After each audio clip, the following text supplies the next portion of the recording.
Censorship and regulation is becoming an ever-growing problem in today's modern media. From the mainstream to YouTube and Google, the information you're looking for is buried by official narratives and propaganda. This is why TFR is 100% uncensored, unregulated, and listener-supported. The shows on TFR are not micromanaged by the station, and our hosts are free to speak their minds however they please. As such, the views and opinions expressed on our station are of those who make them.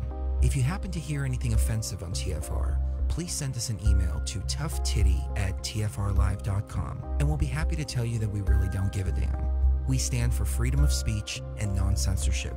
If you also stand for free speech, you can go to tfrlive.com/signup and sign up for a TFR supporter pass and help us in our mission to keep the airwaves uncensored and unregulated. TFR Live, your uncensored and unregulated protection from deception. Kavanaugh swearing in, Hurricane Michael. I'm Ann Cates. A ceremonial swearing-in has been held at the White House for new U.S. Supreme Court Justice Brett Kavanaugh. Kavanaugh says despite the contentious confirmation process, he is dedicated to the highest ideals. My goal is to be a great justice for all Americans and for all of America. I will work very hard to achieve that goal. I was not appointed to serve one party or one interest, but to serve one nation. Florida's upper Gulf Coast is braced for Hurricane Michael, which is expected to strengthen into a Category 3 storm before making landfall. Governor Rick Scott says residents must get ready. My goal is everybody take this seriously. You always prepare for the worst. This is a massive storm. We've not seen anything like it in the Panhandle, and we have great teams around the state, but every family's got to be prepared. Hurricane Michael is 520 miles south of Apalachicola, Florida.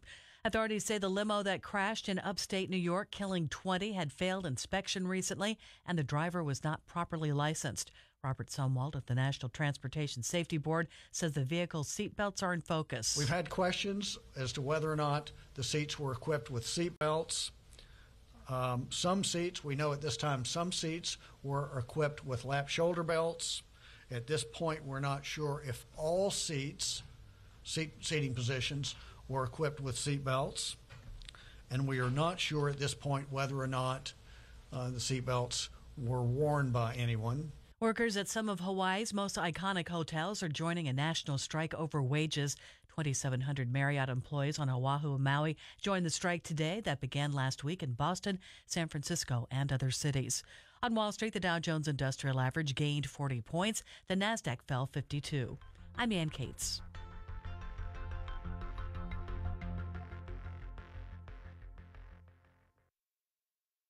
You are now tuned into the Truth Frequency. We are TFR. TFR. Truth Frequency Radio. Astronauts to the moon.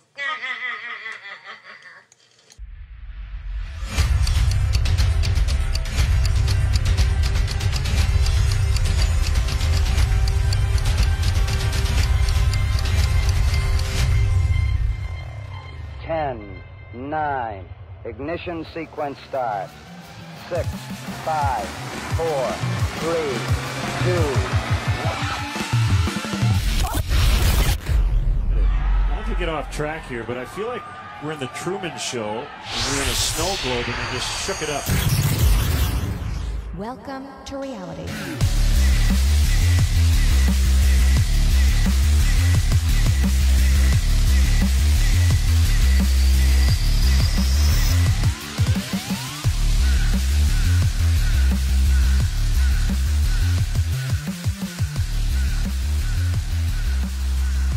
Good evening, ladies and gentlemen, boys and girls, and children of all ages. You are tuned into your protection from deception. That's right here at truthfrequencyradio.com. And hold on tight. Don't look down. You are tuned into the #1 show on TFR on Monday nights between the hours of 6 and 8 p.m. Pacific.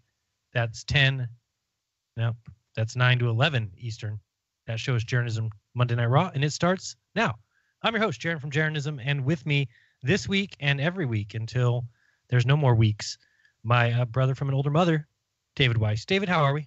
We are doing super fantastic, excellent. Great. How's that? Hey, I didn't expect it so good, but hey, moving forward, onward.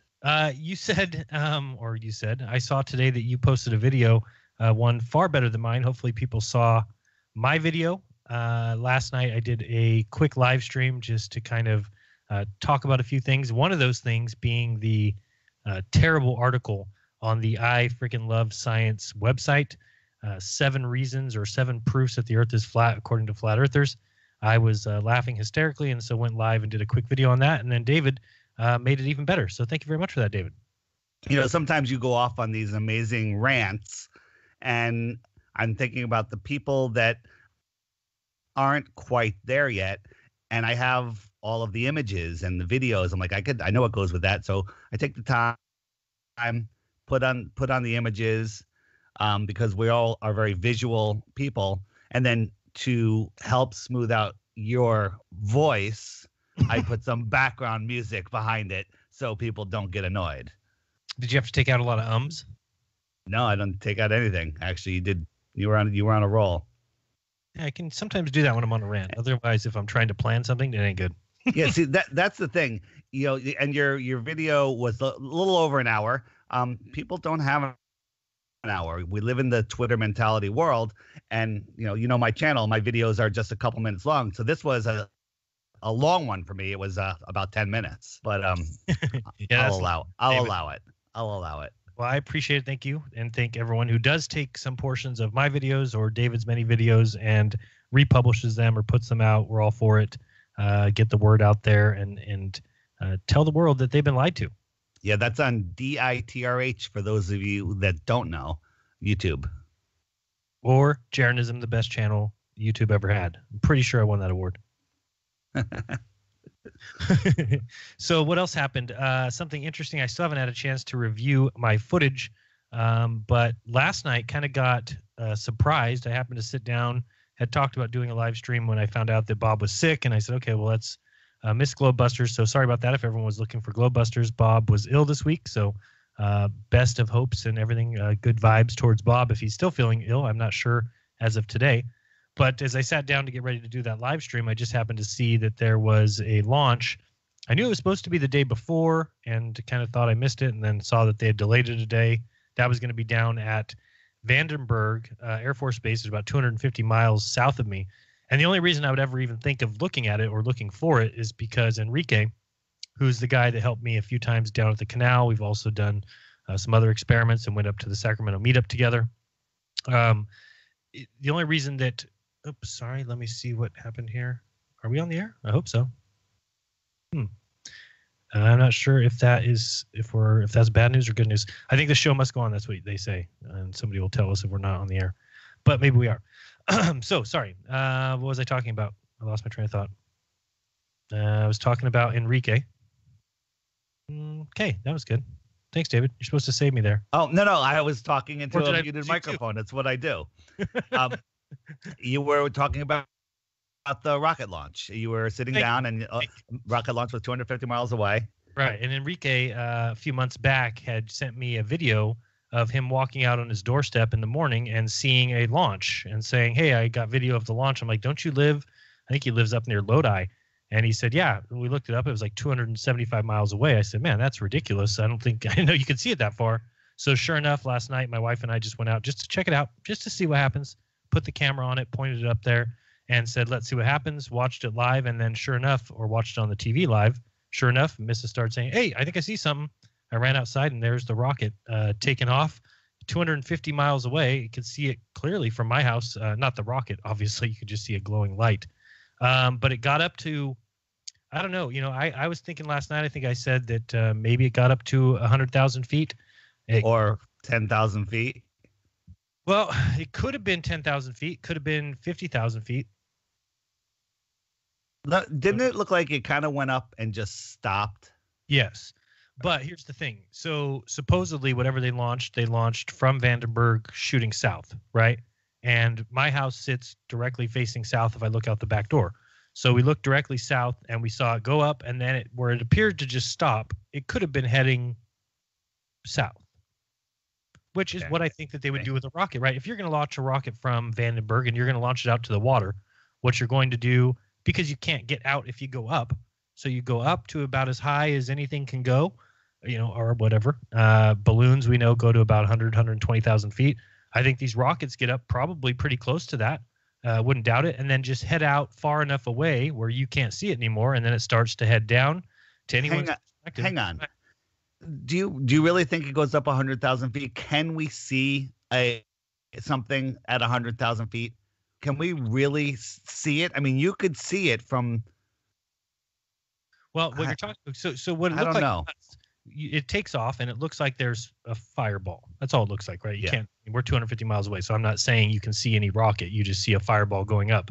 At a certain height, when you saw the sun pick up the fumes, it kind of became like this beautiful array of colors. And you've seen it on TV before. It looks like something wrong is going on in the sky. I would say that's got to be pretty high, because you'd have to say that, okay, so if a plane were that high, and it was, I would say it was a little bit before. That's the highest balloon ever. 173,000 feet. Man, I'd like to see that footage. Yeah, it seemed like to me like it got up quite high. But here's the thing, David. If you say, okay, so a plane is 33,000 feet. Well, if you're up in a plane above LAX, you can't see very far. Even if you look at the so-called curvature calculator or whatever you want to call that, the estimated distance that you can see from that height is only like 250 miles or 200 miles. So it's not very much at all. So to get up high enough that I can see it from Vandenberg, if it's something that's launching and not just some holographic thing, which I'm not sure that that's the case, I think that they launch rockets into the sea. What was the explanation for there was kind of like two lights up there? Was that the first stage coming off and still on fire? Yeah, I guess. And then supposedly it falls back down and lands. I don't know if you saw the video. I think you turned it on around that same time, right? Yeah, that thing went up, deployed the satellite, and was back in 15 minutes. Is that what I saw or heard? No. How long until it landed? Probably 5 minutes after it took off. But it goes up, so it goes in stages. You have the first stage and the second stage. They both go up together, right? And then the first stage supposedly calls it quits and flies back and lands again. And the second stage, that's what delivers the so-called satellite. But from my perspective, we're not seeing something, go into space. What it looks like is happening in all pictures that you've ever seen is that, and again, from a perspective point of view, that's what you should expect to see, right? I mean, if I'm looking at a plane flying off into the distance, the plane is going to start heading down towards the horizon. And that's what it seems like happens on this shot too. It just seems to get up higher and then take a little bit longer to get there. But I don't think it's not going out into space. But I wouldn't surprise me. You don't think we can get rockets 100,000 feet? No, maybe we can. I mean, I'm still on the I'm leaning towards them being rocket-assisted blimps, because whenever they show these rockets, to me, they look like blimps. I don't think they can get a multi-ton rocket up that high. And I'm kind of one of the, I think, first people that call them a blimp, because I think that easily could be the case. That something that they're launching it up, they're getting it out of the view of anybody that can possibly see it, which doesn't take very much, because when you're talking about being able to see even something on fire like that from a distance, much more than 400-500 miles would be nearly impossible, even if it was crashing out in the sea. So all you need to do is pick a location to land rockets that is 500 miles clear in every direction. And of course, we know that when they launch rockets from Florida, they have the Coast Guard out there that clears a huge area. I mean, that's what they do. They clear the under area of where the rocket's flying. So it's not even a difficult screw job, because you're basically telling the Coast Guard, get everybody 500 miles away from here. This is the path the rocket takes. They launch the balloon-assisted rocket, whatever it is. It goes up and out, and there's nobody within the landing range. They don't even have to land it. No, not the landing range. They exploded. Yeah, the self-explosion, right? Right. Remember that rocket that exploded and basically it turned into like a balloon that popped. It exploded and there was nothing left. Nothing. It looked like it disintegrated into nothing. And if you see something coming down, they'll say, "Oh, that was just the first stage." Right. Yeah. No, it wouldn't surprise me at all that they can just, what do you call that?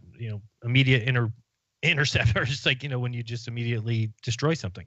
So, that could be easily what they're doing, and it wouldn't even be difficult. And then they just do the switcheroo with the cameras so that you see the rocket going up or the balloon, whatever you want to call it. And then they switched to that kind of side rocket view that's looking at the side of it. So to me, it certainly didn't prove anything. I thought it was fairly impressive looking, but didn't look like anything's being sent to space. It's just a spectacle. Do that once a week, and you'll get the whole world to believe that you're going to space. I don't even think it's a difficult con anymore once you've gotten to this far. I've heard people ask questions. Maybe it's you, maybe it's other people, but why don't we see like the real media ever covering these events? Oh, I didn't ask that, but that is a great question.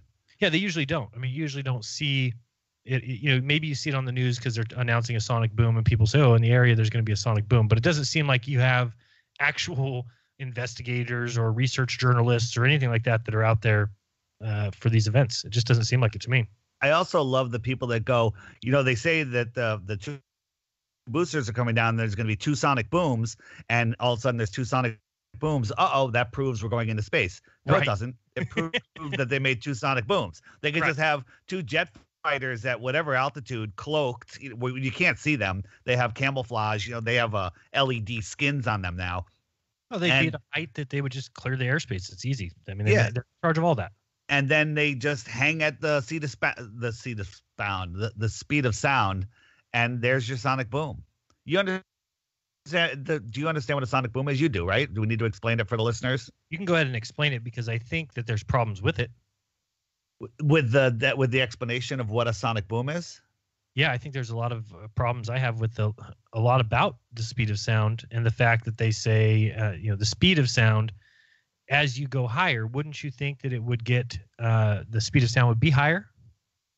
Maybe but even so maybe it changes within a few out of tens of miles per hour or hundreds of miles per hour. That really doesn't matter. But whatever altitude you're at, you're making noise.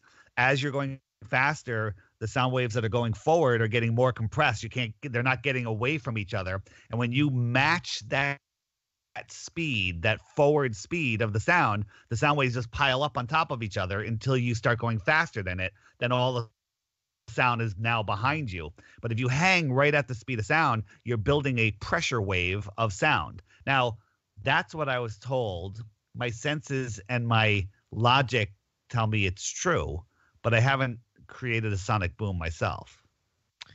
Okay. And should one happen both when they're going up and coming down? Absolutely. Whenever you break the speed of sound, you have a sonic boom, and the longer you're hanging right at that speed of sound, the bigger the sonic boom would be. And I actually believe, because it makes sense to me, that if you flew exactly at the speed of sound for any period of time, that the sonic boom would tear the craft apart.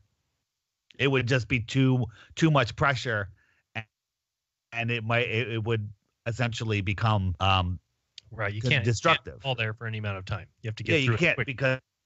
because it's just building up, and it's a powerful wave.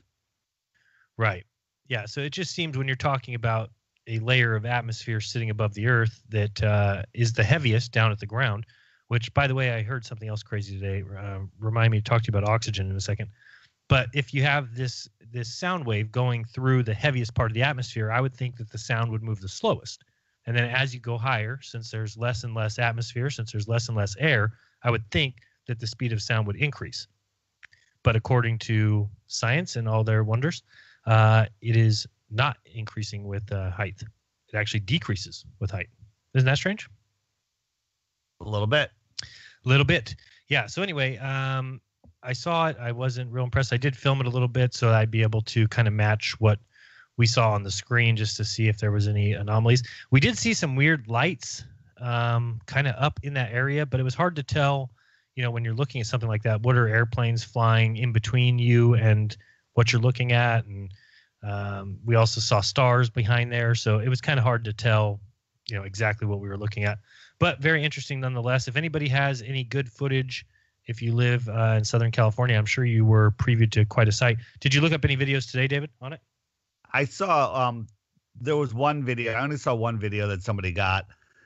It looked kind of like all of the other launches. It just doesn't look like anything going to space. But I had a problem because they filmed it in portrait, and I just Oh, can't watch videos that are filmed in portrait. Automatic disqualification. Yeah, disqualification. Oh my God, you captured the flat Earth. Oh, sorry, it was in portrait. Can't look at it. Yep, the edge is on that film, but nope, not if it's not landscape. Yep. So about oxygen, which I was just hearing today, I saw somebody in one of my comments say something about look up solid oxygen. Have you ever seen that before? Pretty crazy. If you look up solid oxygen and just look for... Is that like the blue sky ice? Yeah, exactly the same thing. It looks like a light blue, like the sky. Pretty incredible. And then I was reading some things about solid oxygen, and I didn't know this. Get this. So it says oxygen molecules have attracted attention because of the relationship between the molecular magnetization and the crystal structures. Anyway, it goes on and says that oxygen is the only simple diatomic molecule and one of the very few molecules in general that carry a magnetic moment. This makes solid oxygen particularly interesting as it is a spin-controlled crystal. But anyway, I did not know that oxygen is magnetic. So all of a sudden, it's making me start to think about the whole idea of the magnetic pole, or, a lot of people go with the static electric pole. But if there's a magnetism to the oxygen, is that what's, pulling it down? Very interesting. I'd never heard anybody say that before. I didn't know that molecules were magnetic. So I guess call me stupid. I did not know that. Did you know anything about that? I did not know anything about that. Yeah, so pretty crazy. And then the pictures of it, if you just look up solid oxygen and look at some of the pictures, some of it you can see like a real light blue. What is this one? Jeez. Yeah, there's some. Yeah, go ahead and look at the pictures. There's just like a blue, like a light blue. Wow. Pretty incredible. Pretty incredible. So David, go ahead. Good. Don't forget your point. I just wanted to bring up. So you know how they say there's no examples, Nathan Oakley says this, of a high pressure system next to a low pressure system. A lot of people say it, actually. Correct. I'm not gonna. I retract my giving Nathan credit for that one. So are you a believer that there's water above or some type of liquid? Sure. Okay. Possibly. Yeah. Possibly. Yeah. So I know you're a big quoter of the Bible, and the God split the waters from the waters, so you must believe that there's waters above. Yep. Moving forward, so when you heat a pot of water, you're putting energy, electricity. Essentially, energy and electricity are pretty much the same thing, and you're creating this bubble on the bottom of a pot that's separating the water from the bottom. And it's holding the water up. You got this tall pot of water on top of this bubble that's holding it up, and there's no solid barrier there. So you have the water pressure creating the air pressure in this bubble. So perhaps we are on this electric plane. We know that there's electricity in the earth, because Tesla, listen to me, Tesla, was able to pull free energy out, and then they hid that from us. But I think that the electric earth is literally holding the pressure, the air pressure, which is holding the waters above. And I've said this before, that when we have low pressure, water comes in. Hurricane, super low pressure, we get rivers out of the sky. What do you think about that? I think it's a good thought. I think that once you get up high enough, it's so cold. So whether that's creating a liquid oxygen, or whether it's not a liquid oxygen, but a frozen solid oxygen. And then, if there was waters above, they would need to, I don't know, get hot, melt, or have some sort of pressure differential that causes them to come down. So I don't say it's possible at all. If you think about it, and I still haven't done my video of all of the bubbles with the light above it, and each bubble is its own, someone's personal dome. Good idea. If you held a light above a pot of water that's just about to boil, where the bubbles are on the bottom, if you look at the bubbles, there's a point of light on each one of those bubbles. Yeah, there is. Yep. So people say, well, if the sun is being projected, for lack of a better word, into our atmosphere, are you saying it's in the waters above? If you believe waters are below, well, maybe it's above the waters, or maybe it's in the water. But either way, if you do that experiment, you will see a pinpoint of light on a bubble on the bottom of a pot. Yeah, it just makes a bunch of sense to me that when you really think of the whole idea of the personal atmospheric dome, it's projecting into each person's own personal dome. And it doesn't matter where you move, that dome moves with you. And, here's an interesting way to describe it, too, that people might better see. By the way, we will be taking calls tonight. If you're interested, you can call in at any time and get lined up.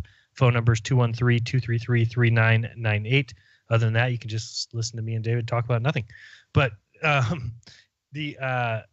oops, here we go. I keep screwing up my screen. Sorry about that. David, I don't know if you have your computer on, but if you look at liquid oxygen under Wikipedia, the picture is just unbelievable. It's like sky blue. I don't know what other color you could call that besides sky blue. And I lost my train of thought again. Interesting. What was I talking about, David? Do you remember? You were talking about, I don't know. I don't know where you were going. Yeah, before I said that we were taking calls. So anyway, but we are taking calls tonight. So if you want to call in, you can get lined up. Again, to mention that the show is being shortened. That's David's fault. No, I'm just kidding. That's my fault. Wanted a little bit more time to do other things. So 2 hours a week. That will be 8 o'clock or 6 to 8 o'clock Pacific and 9 to 11 Eastern. Did I get that right this time, David? 9 to you should only say real time. Real time. I told you East before. Coast, New York. 9 to 11. Then everybody else can figure it out from there. Let them figure it out, I guess. Yeah. So what else is new in your neck of the woods? Anything exciting? While I think of what I forgot to say. I am very much looking forward to the conference coming up for Me some too. crazy reason. The billboard is going up, I think, next week, or I got to check the exact date. So anyone that's going to be in Denver coming to the conference, we're having a gathering at the billboard the Wednesday before the conference, the day before. We're going to do it as late in the afternoon as possible because of a lot of people are arriving, 12, 1 o'clock, 2 o'clock. I know Dave Murphy's getting in at like 2 or 2:30. So there'll be people coming direct from the airport. I think it's only a few miles from the airport, but last minute information about the billboard, how to get there, will be follow my Twitter, which is the FE Podcast. And that's where you can get your last minute information on the gathering at the billboard. Also, if you're coming to the billboard and you can bring a sign, something with a map, so it's flat, nothing small type because no one's going to be able to read it. Just bring a sign. I think we can have a lot of fun and flats all of Denver. You're talking about maybe a poster board. A poster board. Just fold one up. You can tri-fold it. Make it at home. Fold it up. You can stick it in your carry-on if you do it right. And bring that, because if we have enough people there, I'm hoping we have a few hundred people. We could spell out it's flat or flat Earth with people and live stream it from the drone and get it going out to the media. I think we could have some fun. All right, and you're talking about on Wednesday, November the 14th, correct? November, is that the conference is the 15th and 16th? So yes, Wednesday, November 14th. It'll be around 3 p.m., but follow at the FE Podcast for last minute information as we get to that date. Right, perfect for all the flat Earth updates. Yeah, so come out and join us if you are anywhere near the Denver area. Is it sold out yet? Do you know? No, it's not sold out. I think the VIPs are almost sold out. But if you don't get VIP, you're going to still see all of us because we're all everywhere, and you don't need VIP. So don't think that it's going to make it bad if you get a regular ticket. I totally agree. Yeah, I'm totally excited about it for some reason too. I think just last year for the first time getting to see it, seeing people from all over come out, and everybody just having such a great time, and you're just instantly friends with people that you've never met. Or at least for me, that was what was so awesome. So many people coming up to me that were like really treating me like a best friend would.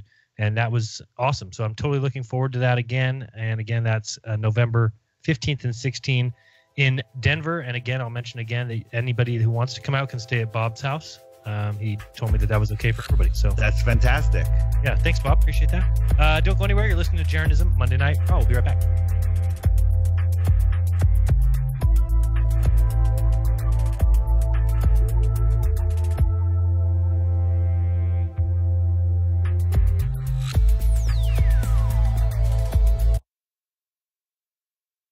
This is Elizabeth McCabe, aka Lucky One of Truth Frequency News. I wanted to tell you all about Extendivite from HeartDrop.com. Y'all know I check everything before I air it.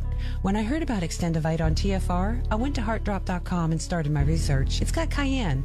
That's good for blood and circulation. It stimulates the blood flow. It's got garlic, which fights bacteria like antibiotics, and it lowers the cholesterol and blood pressure. It also has milk thistle, which is the best detox for liver. I couldn't wait to try it out, and I'm glad I did 4 months ago, and here's the obvious results. My hands and feet don't get cold anymore. The varicose veins have faded too.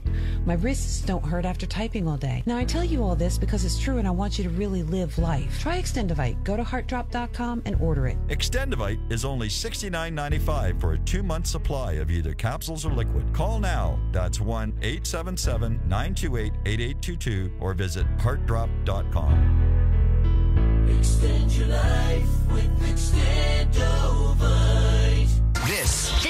This is iHeartRadio. iHeartRadio. iHeartRadio makes you want to move. When you have a great melody, a song can last forever. Instantly connected. I love it when the beat goes.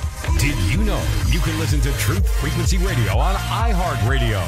Just download the app to your smart car, smartphone, or smart TV and get the best of TFR wherever you are.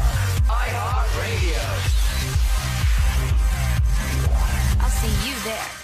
So, you love talk radio? Then you'll love TalkStreamLive.com. TalkStream Live is always on, 24/7, with the best streaming talk shows. Find your favorite talkers and discover some new ones. It's free, readily available online or on mobile with any smartphone or tablet. Finding your favorite talk shows all in one place has gotten a whole lot easier. Just go to TalkStreamLive.com. Be sure to download the free apps from Google Play or the iTunes App Store.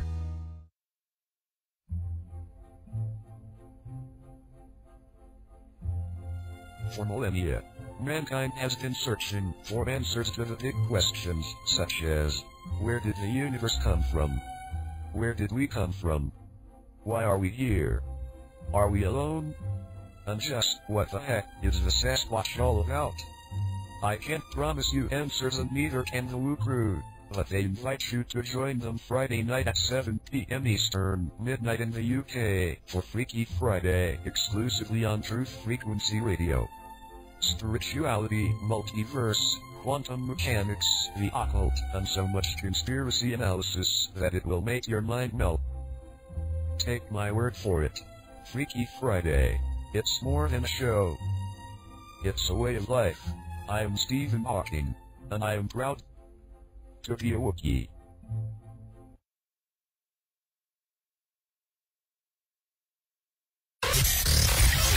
Real people, real radio. Initiating the truth frequency. This is Truth Frequency Radio.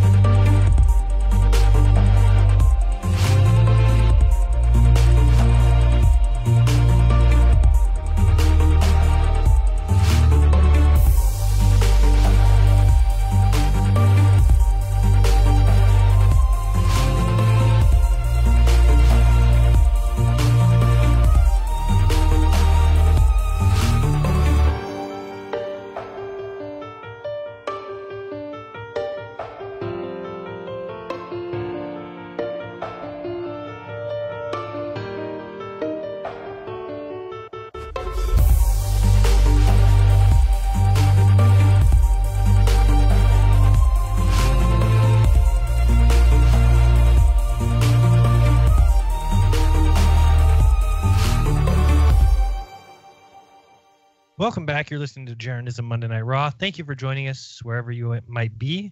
To those, of course, over under and underdone, or whatever you call it, down under. Out and over. Out and over. Thank you very much for that. I also remembered, thank you everyone, whether you're, right side up, upside down, everyone is welcome here. And hopefully by the end of the show, you realize that we're all right side up. So we just now need to figure out how that all works once you realize that part of it.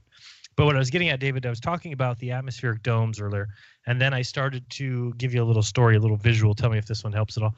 But if you're at a train station and it's a very foggy day, and you're reading your train schedule, so you've got a little pamphlet in your hand, one sheet telling you what time the train comes, you can see your sheet in front of your hands. But if you start to look around you, you can't see anything else. It's so foggy that you just see your paper right in front of you. Well, little do you know that throughout the train station are 50 other people also in the same fog bank, also in their own little personal dome area reading their pamphlet.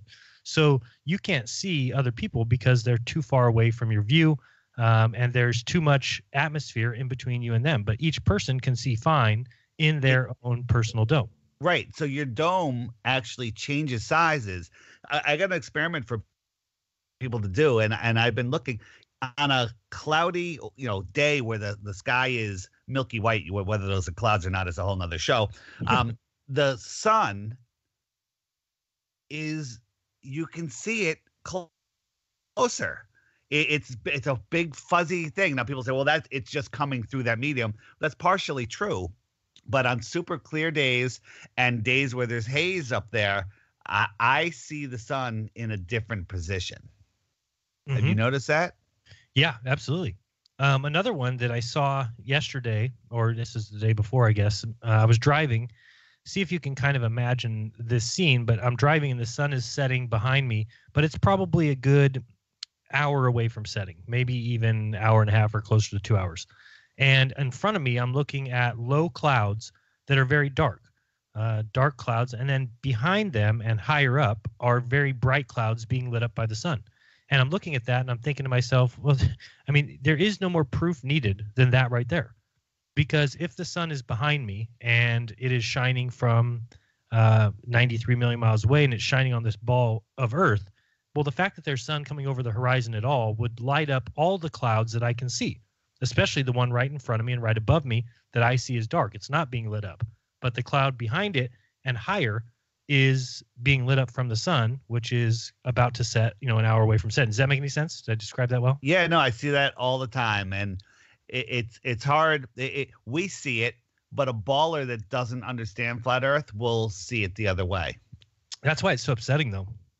Really, because you're looking at it and you're just thinking in your head, there's no possible way. And it always takes me back, just like in last night's video, at the end of the video, I was thinking in my head of a million other things I could have added to my list at the end. I was just trying to rattle off a bunch. But, the one that we've talked about before, and I know that you felt it. I know that not David Weiss, that Bob felt it when he went and watched the eclipse, that the second that the moon passed in front of the sun or whatever was happening there, that they felt an immediate decrease in temperature. And I think it's been measured anywhere between 10 and 15 degrees during that eclipse.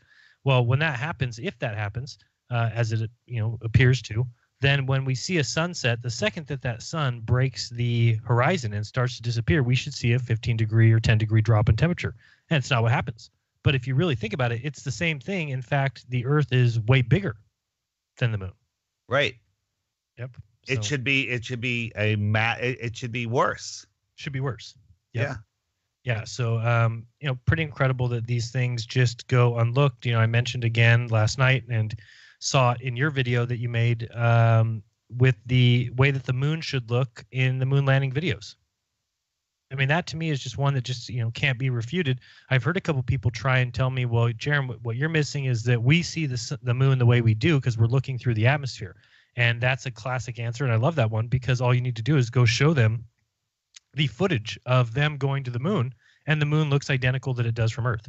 Yeah, because go ahead, Jeran, the moon wasn't its own light until after 1977. It didn't glow before 1977. I didn't know that. Gerald Ford signed that into. No, I don't know who did, but it didn't light up before 1977. So, and you have no proof otherwise. So. Yeah, I have none. That's true. I do have no proof of that. But no, there's just so many like that. One I forgot to mention is the way that we would see the sun disappear in no time, let alone seeing it for 25 trillion miles. What a joke. A lot of people, Dave Marsh has been commenting on it on Facebook and some other people. There's so many things that if you do the math, the angular resolution would make them invisible long before we could see them. Like the moons of Jupiter that were spotted, you can't see them.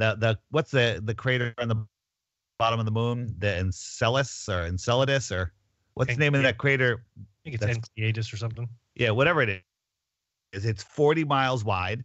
Do the math. You can't see it at a tenth of that distance, but we can see it. What does that tell you? Yeah, it's oh no, I'm sorry. Enceladus is a Saturn moon. That was real close. Whatever it is, it's just nonsense. Next time there's a full moon or near full moon, a night's bright moon, and there's clouds floating by, notice how the moon only lights up the clouds that are right near the moon, and the rest of the clouds are dark. Well, that doesn't work. All the clouds should be lit up. Yeah, no, that's you agree with that? Totally, absolutely. I see that all the time, and it always just baffles me. Is, well, the clouds to my left and right, you can't even see. Yet the one right in front of the moon, you can see lit up. So why aren't the ones left and right being lit up by this moon that's 248,000 miles away? Also, stars are just fascinating to me. I mean, there's so many reasons, but I remember a long time ago, I went to Hawaii. We were flying out of California at late at night, like 11 o'clock. So I was like, this is great. There was no moon. Also, it was a new moon, and I wanted to see the stars, and I could only see maybe 3 or 4 stars at altitude. There was like only a couple of stars out there, and I kind of just wrote it off. I'm like, okay, it's the light in the plane. I'm not able to see them. Are you sure they weren't planets? Oh, they might have been planets. Mm-hmm. They might have. I only could see 2, a couple lights in the sky, but I was excited to be able to see the everything from the plane, but there's none. Which is weird, because if you get up in Denver, Colorado, or somewhere like that where you're a mile high, get up into the country out there, supposedly they're supposed to be brilliant. They are, because I don't think that's crazy to think stars are only a mile high. Of course they're higher than that. They're like 5 miles high. You crazy fool. No, they're more 10. Okay, 10. Okay. But that's it. That's the height that we see them at. And when you get up there, they're not there. No, they're not there. And even in balloon footage. I mean, I've went back and tried to watch some of Dwayne Kellum's videos, and I keep seeing the same thing, which is it appears that it's just the planets that you can see up that high. And as you go up, the moon gets smaller and smaller. Isn't that crazy? Yeah. Yeah. No, it's always baffled me that we see the moon up there or whatever. And even the video I took of the supposed ISS going in front of the moon, if you just picture yourself being supposedly in the ISS, how you would see the moon, you would see it very tiny and far away from you. And by the way, there's so many ways to I don't want to say what you saw was fake. I'm just saying it wasn't the ISS. I think that whole ISS transiting the moon thing is a setup, and they're doing it so people hopefully will photograph it and believe we live on a spinning ball. Yep. Because it's that easy. Once you have that piece of proof, then they figure people will give up on the rest. Right. Go ahead. Another thing that I like that you said a while ago is on the Saturn V rocket that did the moon missions, whatever the rockets were. Saturn V. Instead of getting a few companies to make the parts, they gave one part to like 50,000 companies. Yeah. Everybody made a part, and therefore my father. I could have said my father worked on the so-and-so piece for the Saturn V. Therefore, we live on a spinning ball, and a monkey farted, and here I am. Right. No, and I think even Neil Armstrong had said before that everybody in the country knew somebody who had worked on the Apollo missions. So it was more about bringing the country and the world together. It was all about showing that when you put your mind to something, that you can achieve it. I mean, that's kind of their whole, what they're trying to sell the public is this idea of, superiority, and this idea of, science and math taking precedence over, everything that there is, and that's what they wanted to get across. That's all they were trying. You have to give these elite, whoever they are, I hate using that word, we got to come up with a better word, some credit. They did a great job. they did a bamboozling job, but they cheated. They used fluoride, they used poisons, they used all of this stuff to dumb down the world. So David, fooling that these crap that comes out of my water distiller. that's the shit that goes into your arteries and into your pineal gland. Holy smokes, folks at home, if you don't have a water distiller and don't distill all your water, I advise you to, because I got one, and unbelievable, just after, basically a few weeks, the amount of buildup at the bottom of the distiller, and it still pumps out water that I can test that comes in at 0 or 1 parts per million. But the canister that it's in is just this crusty, it looks like, I don't rocks, know, white mush. Yeah, it's really unbelievable. Oh my God, it's toxic. Don't touch that stuff. It's bad. It's really bad. Yeah, you just look at that and you're thinking before that, everything, if you drank any of that it was going straight somewhere. Yeah, sidetracking on that note. All right, so you drink that stuff, it goes in your body. Your body, the amazing human body, sees this and goes, all right, this is bad. I'm going to encapsulate that in fat, and I'm going to stick it over here until I can deal with it later. And so you're putting these toxins in your body, and that's the best thing that could happen.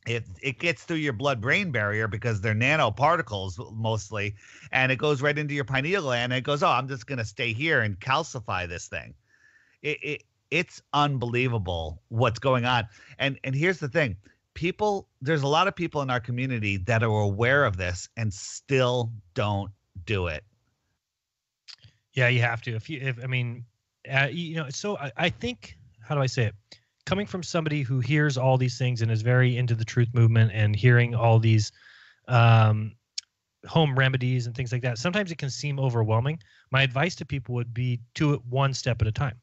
Add something positive and healthy to your life today, and then do that for a week till it becomes part of your custom. And good choices lead to good choices. It's really the truth, that the more you start to add, the more you find out what's in your water and start to clean that up, and then you start to eat better, and then you start to get more produce, and then you go to farmers markets to get your produce, and you get better organic stuff. It's a kind of a continual pattern. So my only advice to people would be, don't ever let it overwhelm you. Like, oh, there's just too much, and I just can go to McDonald's. It's just easier.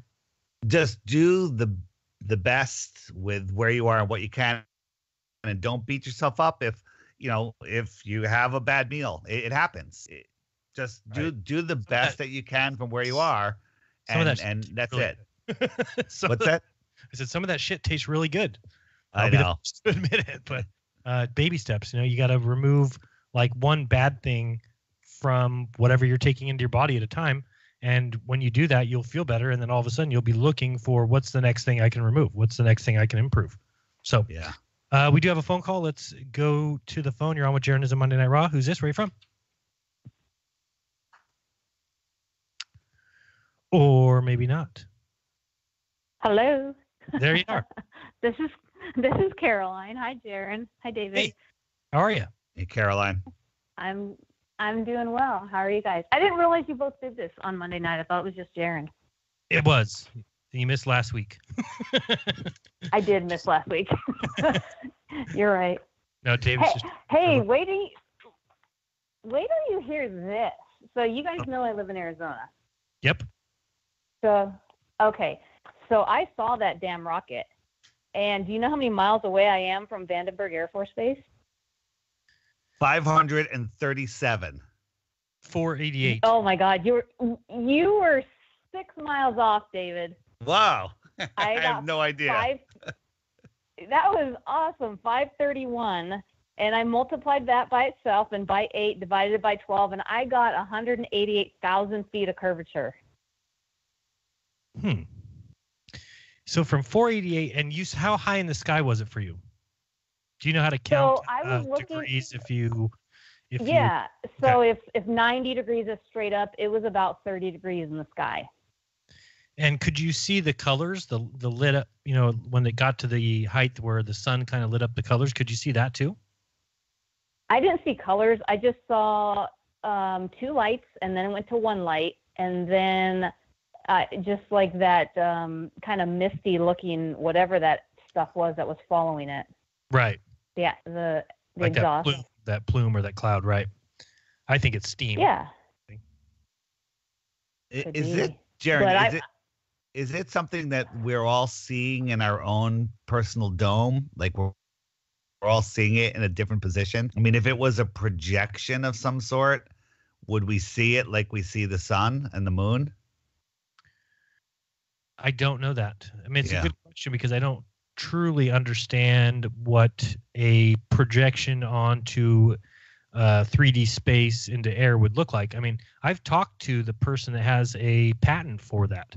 I seeked her back. This is probably 2 years ago that I found this girl that had this patent and I found a lot of articles about her getting involved or getting upset at these different big name players, NASA and others included, because they were trying to take this technology. And then I contacted her and she said that she can, she can project 3D images into real space and that it can't be detected. So I kept saying to her, do you think that NASA is possibly using it? And she got so upset at me, just furious, just saying there's no possible way. What are you saying, that they fake stuff? Are you somebody who thinks that that we didn't go to the moon, blah, blah, blah, and went on and on and on. Jeran, like, you found that equipment on their, when you were Google Earthing, on their lawn that is from the projection company. Yeah, I remember. People forget about that. There's so much in the last 3 years that we found that we kind of forgot about and moved on, or so many mistakes these guys are making, and the Elon Musk changing the live stream. And I mean, there's just so much. But Caroline, I think that's crazy. 488 miles. I can't believe that you'd be able to see that. I guess the only reason 531. 531 sorry, miles. 488 was my guess. So I think it's more like 488. Really, if you must have looked wrong. But it's not. Yeah, no. Sorry, 531 miles. The only thing I could think of is that you can see further when you're not looking through the atmosphere.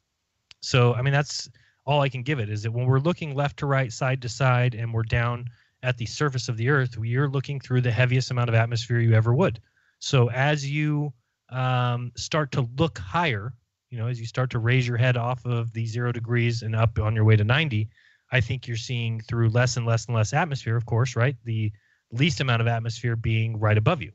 So I could see, maybe you can see that far. It just seems pretty crazy. I guess we could figure out, you said 188,000 feet of curvature? Yeah, and I was wondering, do you have any kind of a formula that the degrees when you're looking at a certain, if you know how far away something is, so if it's 531 miles away and I'm looking at it at a 30-degree level of the sky, how high is that in the sky? Do you know how to figure that out? Well, I mean, if you really, it should be 188,000 feet. That's what the curvature formula is showing. I mean, how high is the rocket? Well, if you're able to see it and it's able to see you, then you would say it's at least 188,000 feet. No. What she's saying is, if it's at 30 degrees off the horizon and it's 531 miles away and we live on a flat Earth, how high is 30 degrees coming from her point of view at 531 miles away? That's pretty easy. Hey, why you're calculating that? Go ahead. Caroline is coming to the conference, of course. She's very excited. I am. Yeah. And she's caravanning. Caroline is a good person. We all have our troubles in our life. And as we know, Hori Sheet has had a life-change situation. This is public knowledge, right, Caroline? Oh, yeah. Yeah, it is. So Caroline is taking Hori in. She has some room in her house, and they're caravanning to the conference together, which is an awesome thing. And he's even going to be able to set up his studio in her home. Is that true? Yeah, I've got an extra room. My daughter moved out, and so I've got a huge room, actually. Relatively speaking, it's like a 13 by 14 bedroom, and it'll be plenty of room for him to set up the studio. And I hope that I can appear in the Tesla as well, because that would be super fun. I can't wait to see that. That show is my favorite thing to watch. It's amazing. Yeah. It's just the Tesla and grabbing people off of chat roulette is the funniest thing ever. Yeah. The best thing about it is, now that he's going to be my house guest, I'm showing my friends that I would never show this stuff to. I'm like, hey, this dude's going to be staying with me. Hey, check out his website. Look what he does. Look what he, and so I was able to show it to a couple people, and they think it's hysterical, but it's really opening some eyes now. Because they're like, damn, he could make that thing look just like the International Space Station. And I said, yeah, you want to know what his budget is? Maybe $1,000. I don't know. A couple thousand. Less. No, way less. Way less. Way less.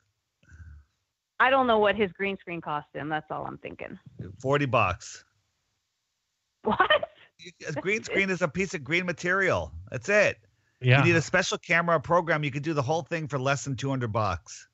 I do the out the window shots of the Earth from my room, and I do it with 2 pieces of dollar green cardboard or the poster board. So it cost me $2.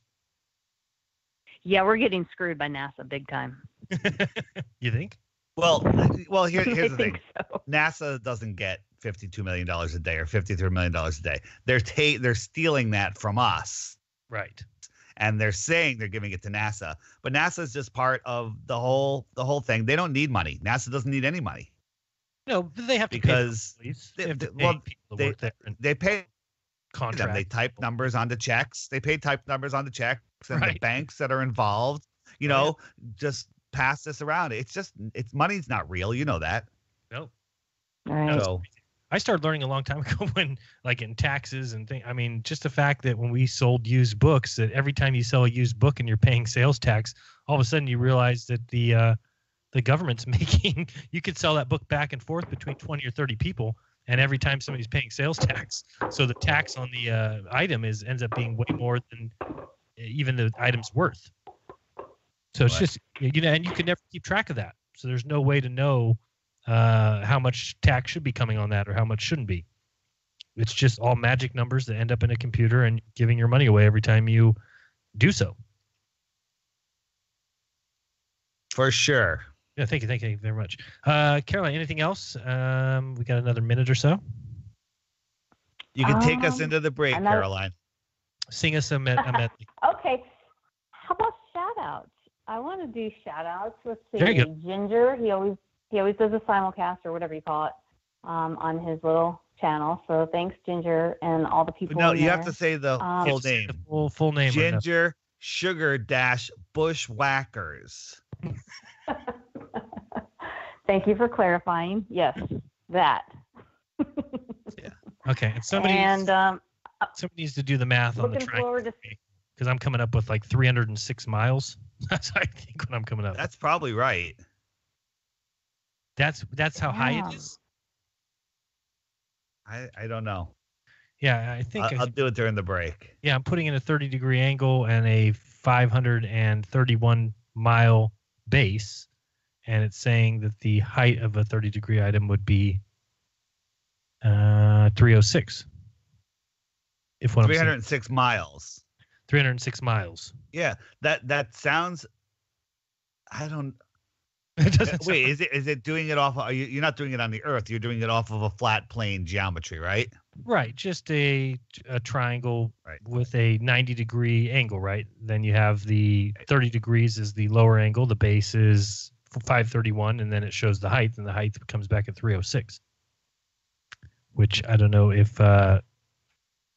Which is they're lying to us. Yeah, and Caroline, do you remember how? Did you see the whole launch? Did you watch it on TV, then run outside? How did you see it?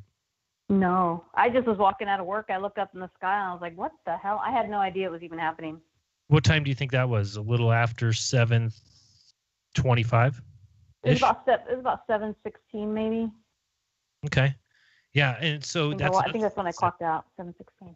Because if it's 305 miles, even if they are trying to suppose that it's that high, I don't think it gets that high very fast. So it would have been. I don't think you would have been able to see that. No way. But I don't know. It's pretty cool. It was pretty cool. I'm looking forward to meeting you guys in Denver. Well, I've already met David, but I haven't met you, Jeran. So anyway, it's going to be fun. It's far better to meet me than David. Have a good show. We're listening to Jeranism Monday Night Raw. Yep. Well, it comes with cost, a price too large, as if we're really just born to die. I Stay in school, they said. You Truth Frequency Radio is your #1 source for news and information without the hate, hype, and fear. We're proud to feature cutting-edge programs like Beyond the Veil with Chris and Cherie Geo, X Squared with Brooks Agnew, Paranormal Portal with Brent Thomas, Jeranism RAW with Jeran and Missa, Fearless with Frank Castle, Strange World with Mark Sargent, The Eye of Ra with Ra Castaldo, The Infinite Fringe with Billy Ray, Ironworks with Josh Corey, The Kev Baker Show, and dozens more. Did you know you can listen from any telephone by dialing 641-793-7117 or call into your favorite show toll free at 833-TFR Live. Uncensored talk and news you won't hear in the mainstream media. Truth Frequency Radio, your protection from deception.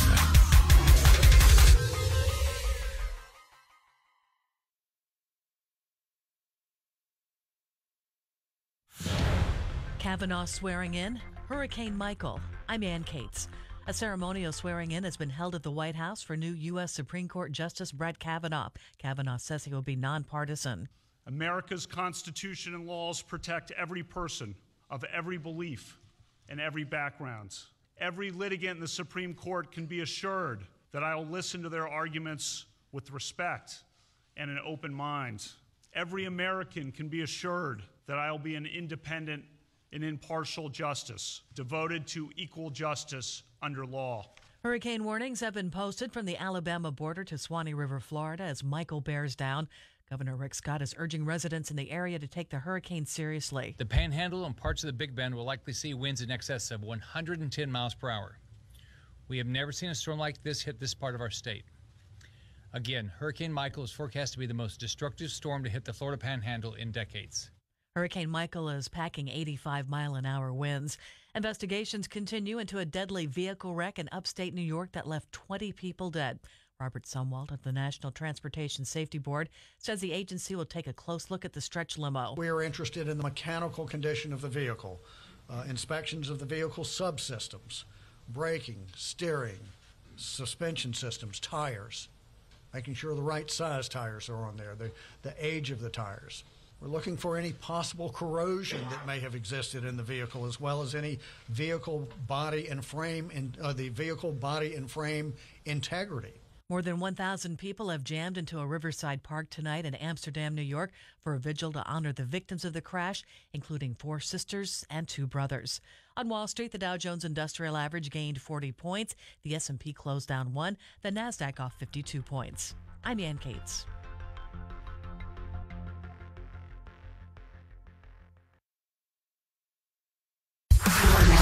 Into the truth frequency. Your protection from deception. This is Truth Frequency Radio.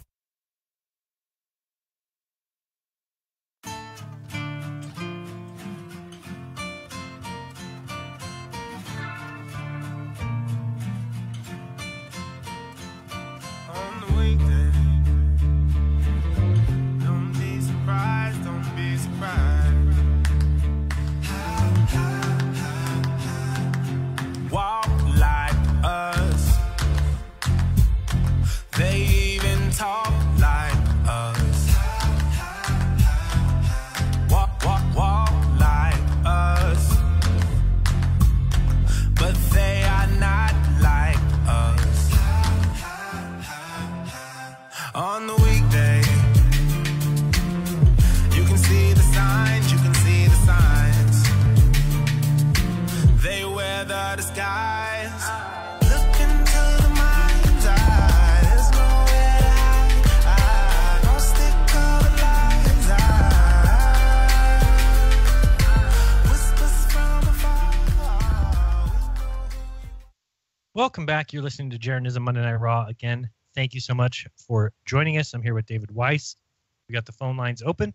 If you'd like to call in, you can get in line. Phone number is 213-233-3998. Again, that's 213-233-3998. So give us a call.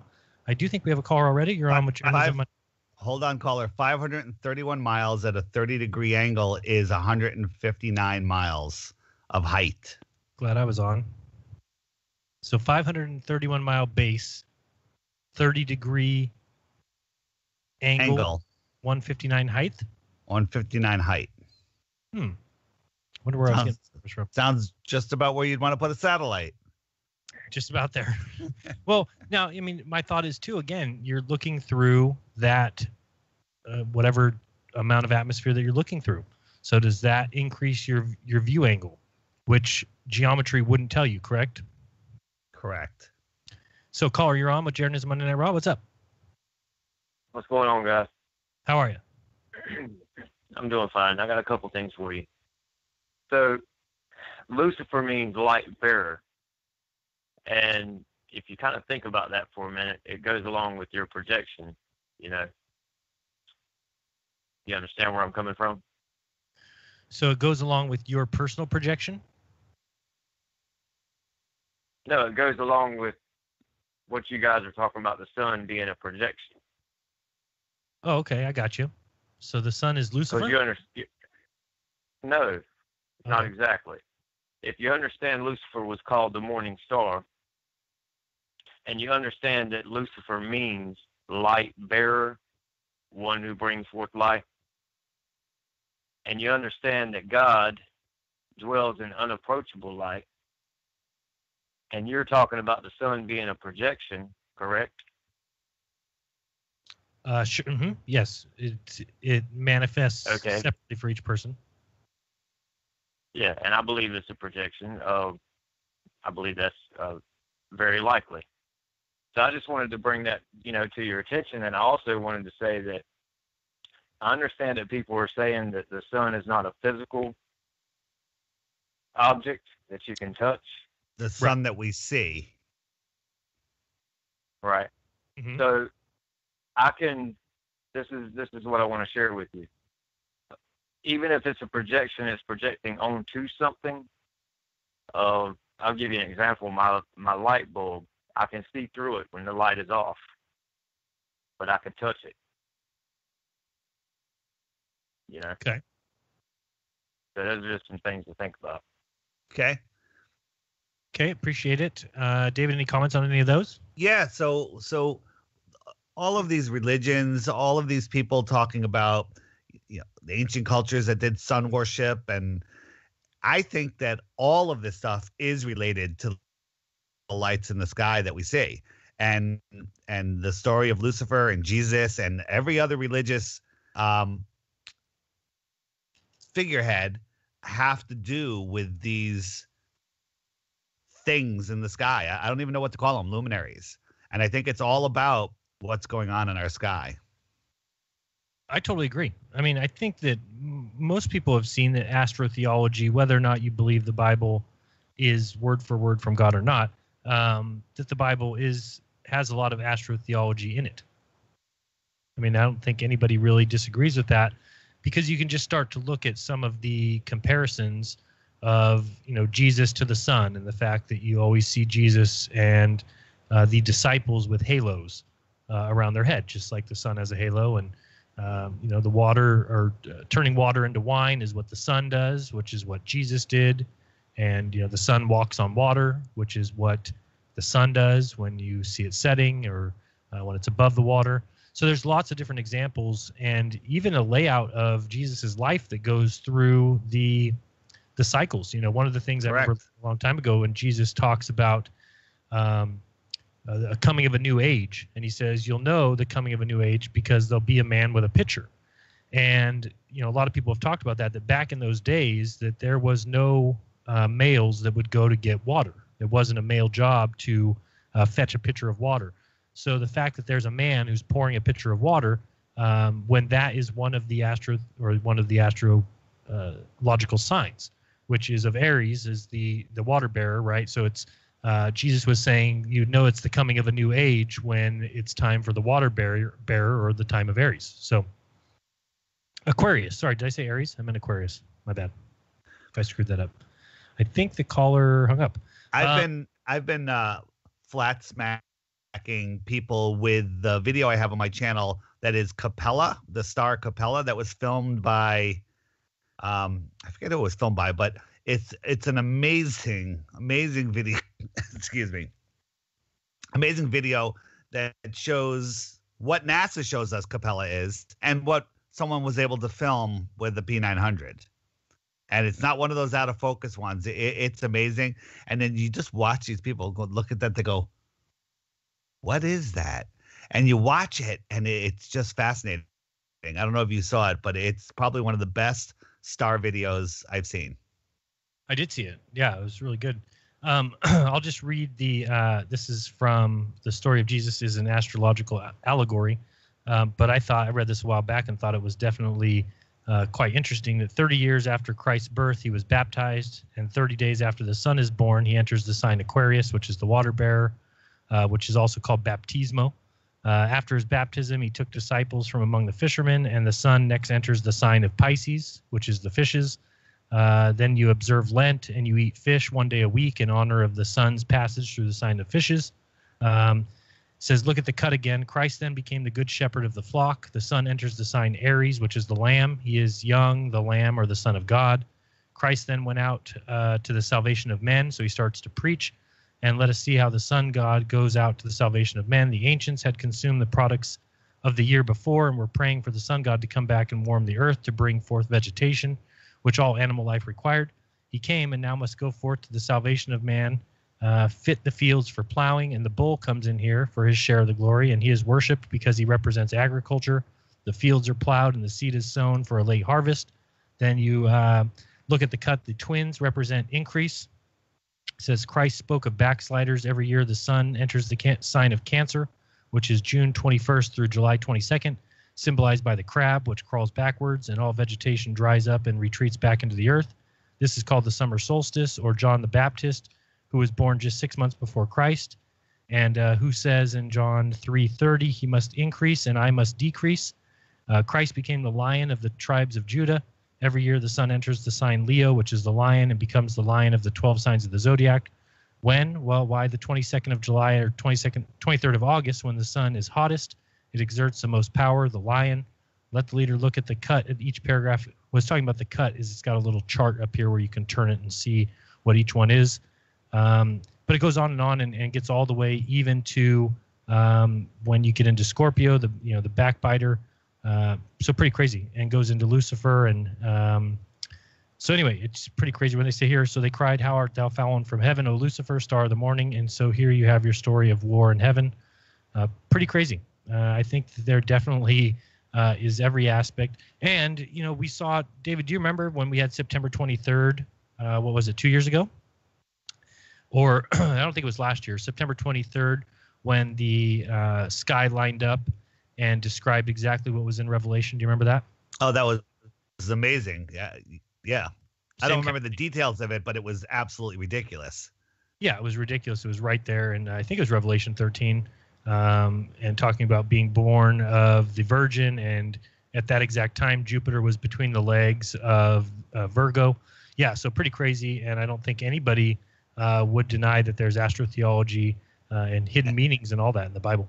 And again, when you're in a place where you can really see the stars, which are becoming fewer and fewer these days, you have this sense of awe. You look up at the stars, and if you stop what you're doing and look, your senses tell you it's not just these lights that are billions of miles away. It's something else. And they tell us, no, it's not. You don't look up there. Don't think anything like that. So yeah, if you know that you got to get out. I mean, even if it's tonight after the show, don't go now. Wait till the show's over.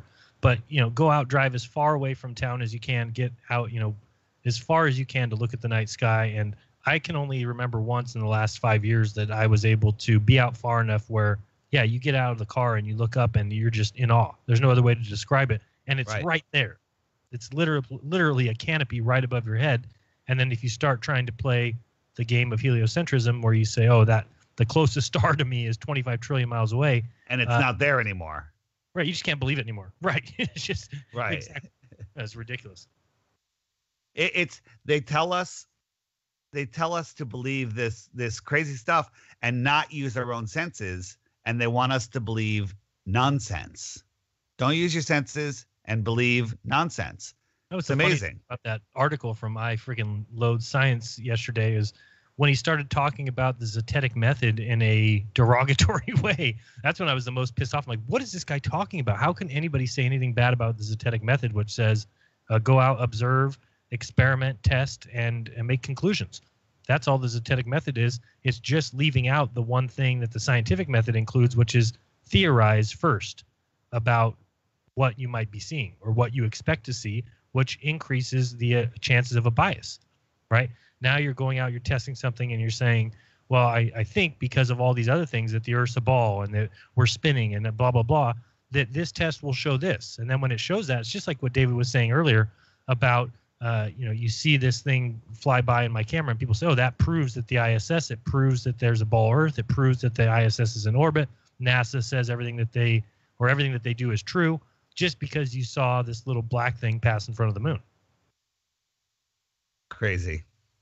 Let's go to the phones. You're on with Jeranism Monday Night Raw. Who's this? Where are you from? Caller, you're on with Jeranism Monday Night Raw. Who's this? Where are you from? Hey, Jeran, it's Brian in Niagara Falls. How you doing? Brian, what's going on? How are you? Make sure you tell us all your Not much. in case I forgot. And Ginger Sugar Bush 905. Thank you. Is 905 your Yep, area code. All right, just making sure. All right, so for those of you that don't know, Ginger Sugarbush is a guy. I think most people know, but I keep forgetting. How you doing, David? I'm doing great, thank you. Yeah. Just wanted to say that was a really good live stream you did yesterday, Jeran, and the video that you made, David, was pretty fantastic. Thank you. So, just keep up the good work and happy Canadian Thanksgiving. Oh, is that today? Which That's is funny. today. It's on the same day as Slaughter a Native American People Day. It's kind of the same holiday, Yep. right? Pretty close, yeah. So what do you guys do on Thanksgiving? Same as you guys basically eat turkey, but Just a I month tried not to do that myself. Yeah, that's good. Don't eat that. Get together with family. All right. Well, I hope you had a good one. Yeah, it's just nice not to go to work. Yeah, that's always the truth. Let's go to the next call. And if you want to join in, 213-233-3998. Go ahead, caller. You're on with Jeranism Monday Night Raw. Hey, what it is? What it is. God, it's been a long time since I've heard that. This is Preston from the other LA. What's up, Preston? Hey Preston. man. Hey, David. I had two questions for y'all, and I couldn't think of two better people to ask this. First question. I'm pretty sure that y'all are aware of a guy that I really respect. Make that known. Anthony Riley. I'm pretty sure you're aware of what he's doing. Mm-hmm. And I wanted to ask, is that the right way to go about bringing FE into the school system? Okay, I'll give you my answer on what that is. So, in my opinion, every person has their own strength.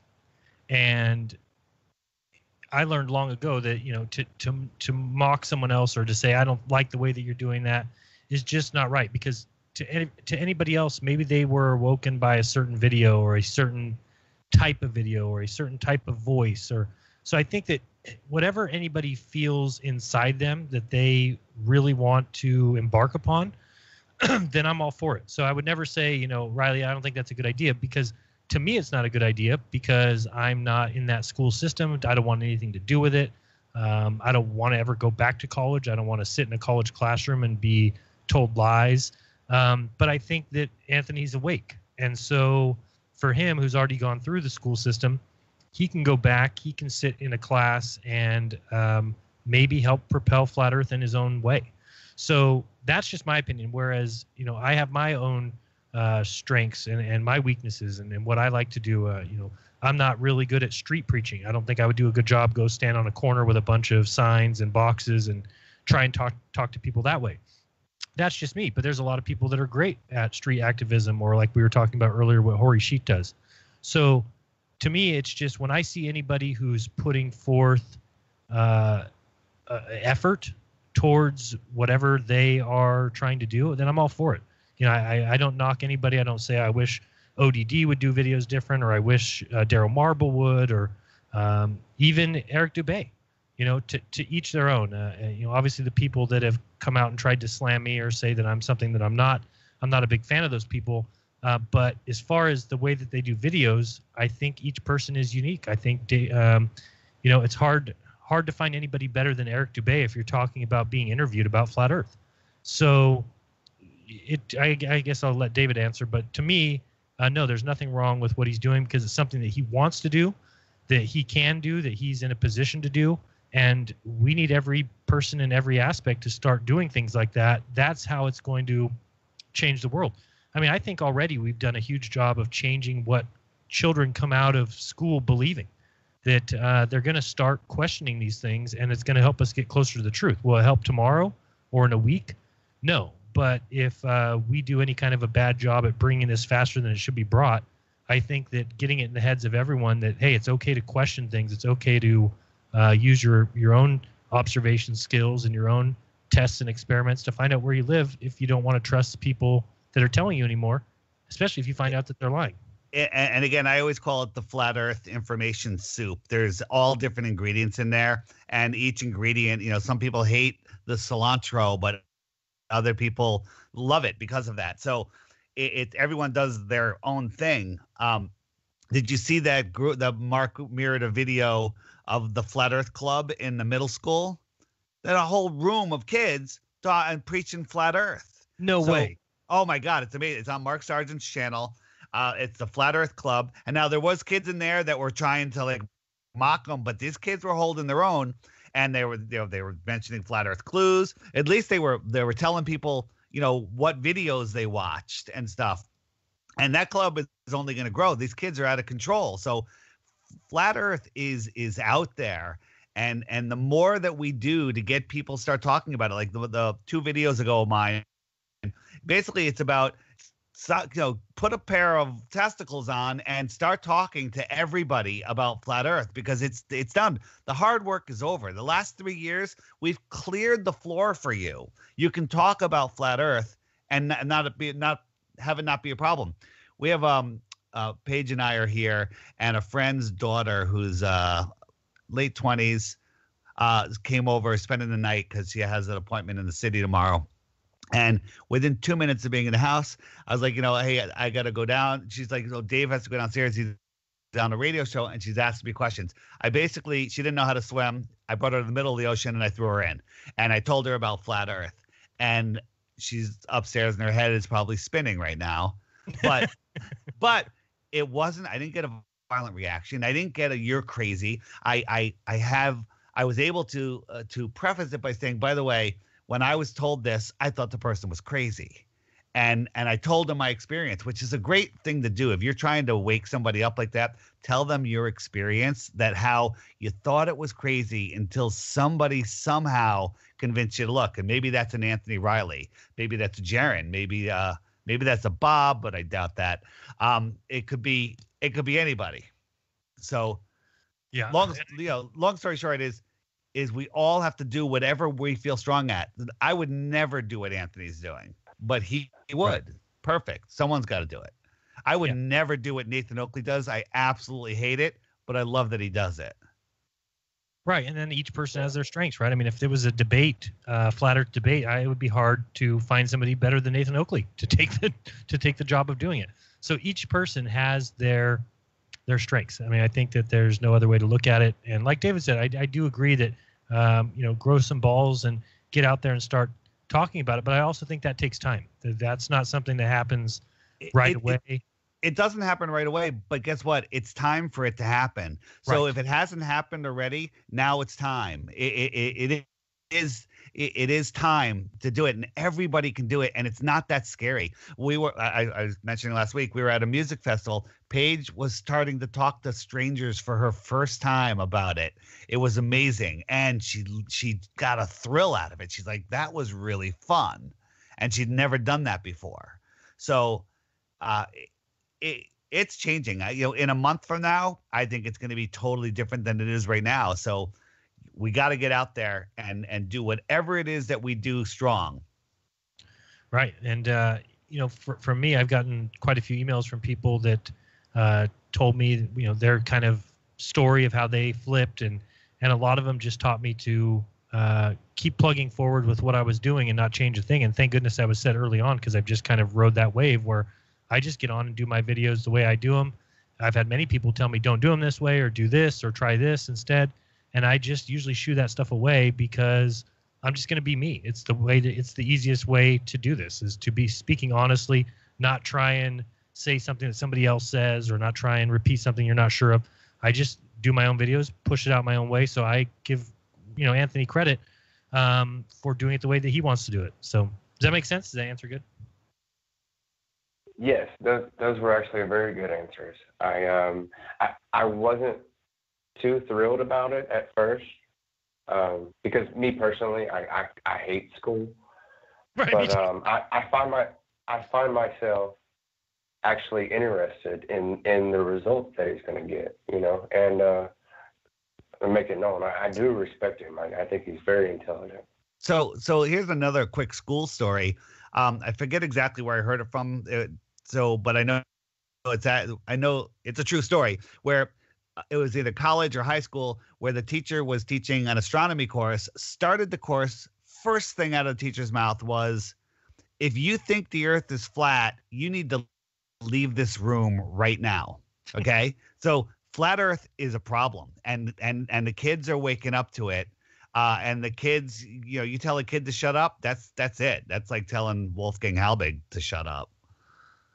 Yeah. Yeah. And it's just, it's going to continue to become a problem. It's not going to go away simply because this isn't something that goes away unless it is proven. And, it would have definitely been out by now if there was the proof that everyone's looking for. So at this point, we have to realize the proof isn't there. They know it. We know it. And it's just a battle of who can inform more people and who can get people that care. And by the way, that's the hardest thing. Yeah. By the way, if you introduce someone to flat earth, hand them a flat earth card or just something, and they're like, I don't know. And that's it. And you didn't fail, because it's like advertising. You did it once. Someone else does it. They hear it again. Uh-oh, happened 5 times. Now they're going to look. Boom. Now they're a truther. Now they have a YouTube channel. Now they're waking up other people. There's no stopping it unless end times happens, which probably will. Probably. I've had so many people that said that they woke up during a nap to hear a video of mine and then made fun of me the entire next day, thinking in their head over and over again about all the things I was saying and laughing at me and what an idiot that is. And I can't wait to get home to watch more. And then they flipped. So they write this email where they apologize first for calling me all these names that I never knew about. Of course, they were doing it in their head, but then thanking me at the end. So, I totally agree with David that you may put that out there and it may just be something somebody shoos away. But every time you hear flat earth in the media and every time you hear it, it's causing people that have never thought about it before to go and look. And I think that for a majority of people, if you really look and really care about the truth, you're going to keep looking and trying to find and prove that globe. And you're going to end up where we all ended up, which is unable to do so. Right. Well, that's awesome, man. And David, by the way, Wolfgang Halbert, he's a hero. Absolutely. And so wait, I'm not taking credit for anything Wolfgang did, but Wolfgang had this one interview that kind of went a little viral, and he was trying to raise money by having people mail him physical checks. Right. And so I reached out to him and started him. I said, you got to use PayPal. I didn't even know about GoFundMe back then. He's like, what the heck is PayPal? And I literally set up a PayPal for him. So I kind of brought him onto the scene, and then he went off from there. So every little thing that you do, you have no idea of the effect that it's going to have down the line. Wolfgang is the most important truther in that SH, I don't want to say the whole word, we'll get. Oh no, we're on Truth Frequency. Oh, Truth Frequency. We're talking about the same. Dandy Hug.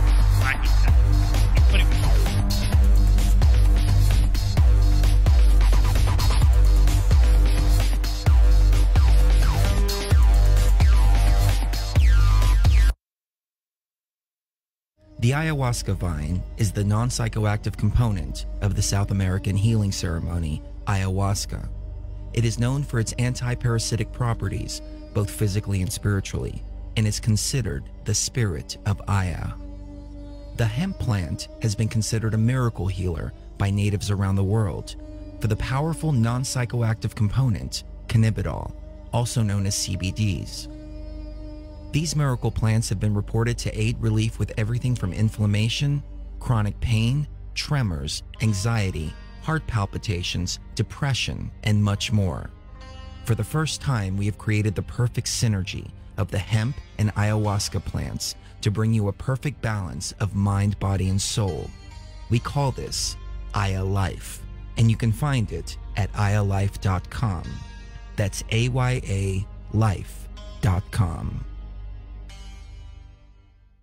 So, you love talk radio? Then you'll love TalkStreamLive.com. TalkStream Live is always on, 24/7 with the best streaming talk shows. Find your favorite talkers and discover some new ones. It's free, readily available online or on mobile with any smartphone or tablet. Finding your favorite talk shows all in one place has gotten a whole lot easier. Just go to TalkStreamLive.com. Be sure to download the free apps from Google Play or the iTunes App Store. If you have hard water, the Lime Scale not only leaves white spots, it clogs pipes and breaks down appliances, costing you hundreds of dollars in energy and wear. Eliminate Lime Scale and other water issues like brown staining and bad odors with HydroCare water products available from Wave Home Solutions. Wave's affordable water systems don't use salts or chemicals. You'll love the way your water tastes, smells, and looks. Satisfaction guaranteed. For more information, go to bestwater123.com. That's bestwater123.com.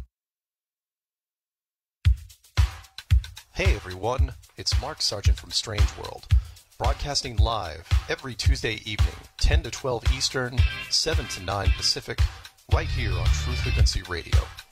Strange World covers a wide range of topics, from enclosed world theory to lunar waves to the end of the world in film. It's basically doomsday with a silver lining.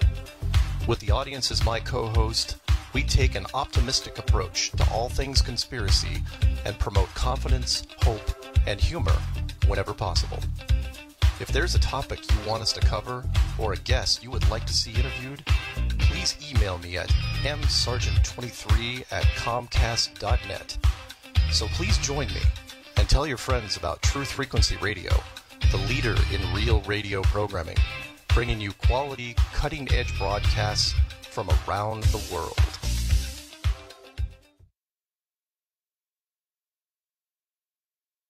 This is Truth Frequency Radio.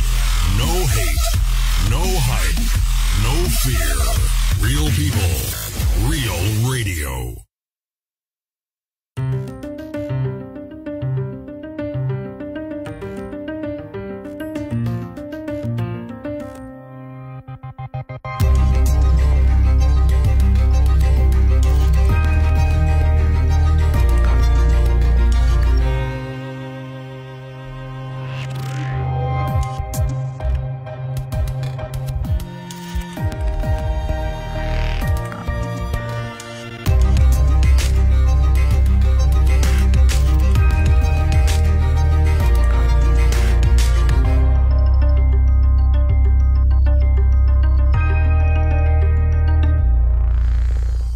Welcome back. Thank you for joining us. You're listening to Jeranism Monday Night Raw.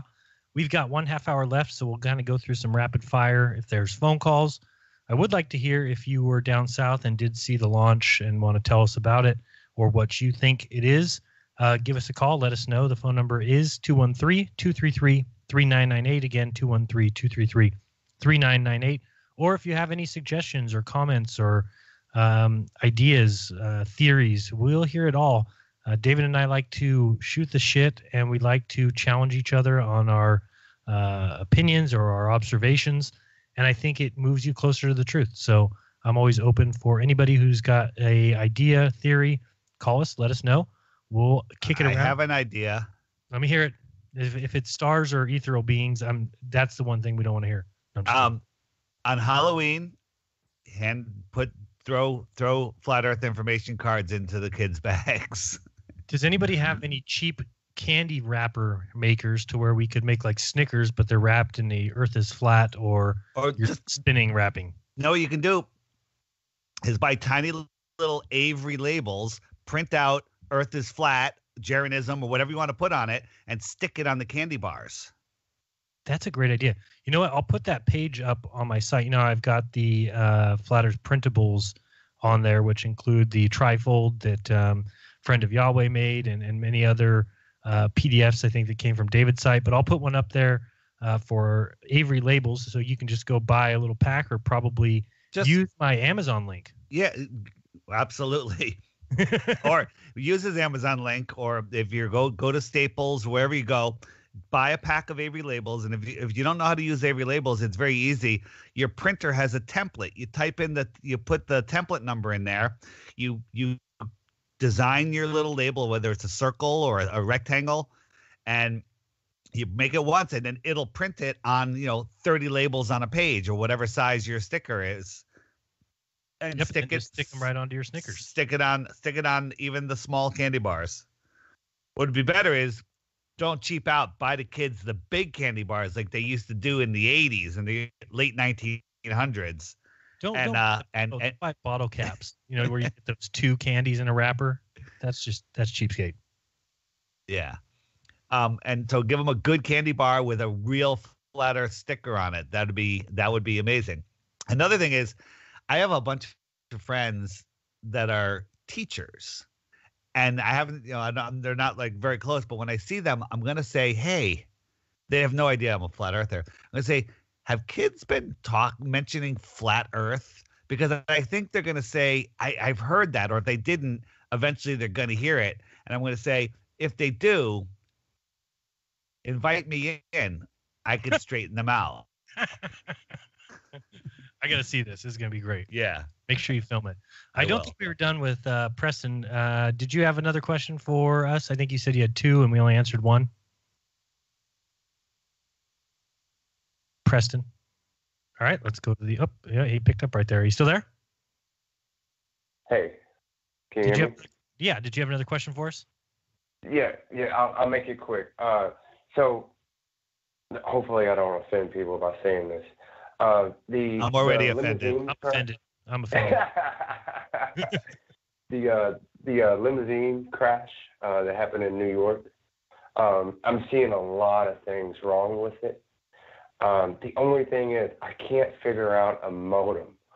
So I mean, why would they fake something like that? Well, one, I live right next to New York. 2, haven't heard anything about this limousine crash, but the motive could easily be they don't want people driving cars. They want everybody in driverless cars. Okay. All right. Can't comment on it really. Okay. Thank you, Jeran. Thank you, David. All right. Okay. We'll check it out though. Yeah, I just heard on the commercials that there's 20 people killed in the crash, so I'll have to check that out. But again, sometimes, when you can't think of a motive, then sometimes you can just either believe it or you can just move on. I don't know. Sometimes it just doesn't matter to me if I don't see any reason or really, I don't know, reason to spend time on it. So you're on with Jeranism Monday Night Raw. Who's this? Where are you from? What's up, Jeran and David? This is Josh from Oregon. Josh from Oregon. What's going on? How are you? What's up? I'm doing good, man. Just wanted to see how you guys were doing on the Columbus Day and if you're doing anything special for it, celebrating. I'm going to take out a few Indians, I think, myself.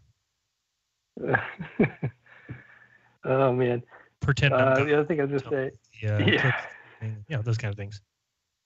Oh, man. Also, I was just going to say I was excited for the conference. I'm definitely going and excited to meet you guys. Fantastic. It won't be that great meeting, David, but I'll just warn you. That's true. Don't get your hopes too high. Well, I won't get them too high, but I was all excited. I think it'd be cool, man. If you did it'd be cool if you did a patrons little like get together / meet up at the conference. I think that'd be fun. Excellent idea. Consider it done. Yeah, it'd be cool. Like maybe do a lunch or breakfast or something. Yeah, it's hard to figure out a day to do it, but I will look at it and then I'll let everybody know over on Patreon, because as long as there's not something planned, and I know there's only something planned, I think, for was the VIP dinner usually Friday night, David, right? I believe it is. I'm not sure. Yeah, so Thursday night may be open. I'll ask Robbie if he had plans for that, but that'd be awesome to get together and go out to dinner with the patrons as a thank you. So great idea, Josh. Yeah, that'd be fun. The other thing I was going to ask was, what's your guys' like opinion or idea on the whole the southern hemisphere, as far as the twilight, is a lot shorter in the southern hemisphere. And I've heard people mention that it could be because of, like, if you look at the AE map, the way that the sun's spiraling around as it gets further out, that could be the reason why. And just curious if you guys had any ideas on that. Yeah, I'll answer that real quick. And thanks for the call. Really appreciate it. In my opinion, that's why we see that. They talk about the sun has to, or the way I look at it is the sun has to sweep equal area basically in equal time, whether it's on the inner track or the outer track, as it has to get around completely in 24 hours. So technically somebody's going to say, oh, well, doesn't that mean it's moving twice as fast in the southern hemisphere? And the answer to that would be yes. But again, each person's individual dome, they're looking at the projection of the sun for them. So yes, the sun is moving faster above their heads and heading off even faster. But to them, they're seeing that in their dome, the sunrise and the sunset in about the same time as somebody would for the opposite time period in the north. But because the sun is moving faster, it's going away faster. That's why twilight is super fast. Basically, the sun sets and it gets dark, and that's because, in my opinion, it's moving faster. Dave? I agree. It makes perfect sense to me. I believe that the sunrise and set that we see is traveling no more than 200 miles from rise to set from my personal position and seeing it. I see it rise maybe 100 miles to the east and set maybe 100 miles to the west. Yeah, and really, if you're sitting out in the middle of a body of water, you could even say it's 3 miles to your rising in your east and 3 miles to the west where it sets. So it all is a matter of your personal dome. And so if you're out in the south, you're not going to see a difference in the speed of the sun because it's projecting to your atmospheric dome. So it's not moving fast enough relative to you to really notice that there's a difference much in the north. But where you would notice the difference is in sunrise and sunset and the times. And how long after do we get lit? And the other thing is that when I say that distance, it's only right at the lowest part of, when you're just seeing it and when it's just leaving, that you're seeing it really travel a farther distance. When it starts rising up, that might be the 3 mile mark. Right. And then it goes 3 miles down, and then usually it sets at that point because of atmospheric or land obfuscation. But if you, as I've shown with my drone, on a clear, dry day at elevation, you can see it go maybe hundreds of miles and vanish out because its light can't reach us anymore.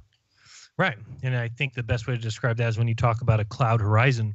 For me, the way I look at, parallel lines and the way parallel planes would work, if you kind of picture the ground being a parallel, a plane, and then think of the sky being a parallel plane above you.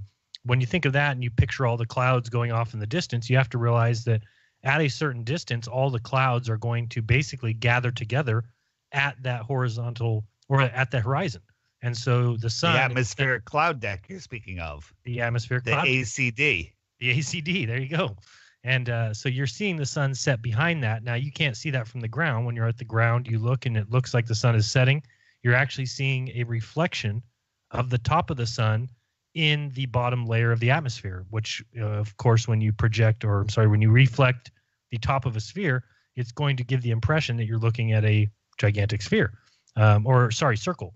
And so, that's what I think is happening. I think it's pretty obvious, and it explains everything that we see and everything that we don't see. So the ballers will come back and say, well, how come you can't zoom in and see the sun again like you can a boat? And that's because there's a huge difference. You were on the ground. So you have ground-based perspective versus celestial-based perspective. The sun is above the cloud deck that we're seeing. So when it moves away, it's moving behind something that you can't see through, no matter if you had a P5000. You can't see through something that's solid.